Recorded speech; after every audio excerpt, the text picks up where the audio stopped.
महसूल विभागाच्या वेबसाईटवर त्यांनी त्याची नोंद करावी। आपल्याला माहितीसाठी सांगतो की महसूल विभागाची वेबसाईट आज बंद आहे। आज आता शेतकऱ्यांचं पिकं लावण्याचं काम सुरू झालेलं आहे।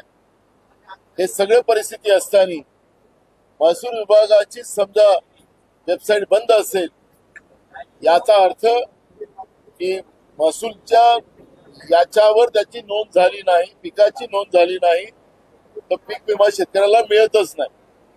आणि म्हणून हे सरकार पीक विमा कंपन्यांच्या बरोबर आहे, नरेंद्र मोदींच्या मित्रांबरोबर आहे।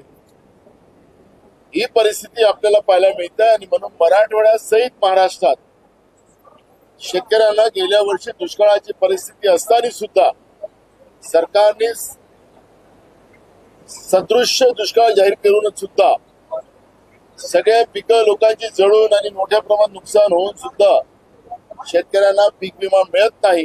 याचा अर्थच पीक विमा कंपन्यांच्या बरोबर हे सरकार आहे, शेतकऱ्यांबरोबर नाही, हे त्याच्यातून स्पष्ट होते। आणि म्हणून या सगळ्या गोष्टींची वाचा विधानसभेत फोडून सुद्धा सरकार ऐकायला तयार नाही।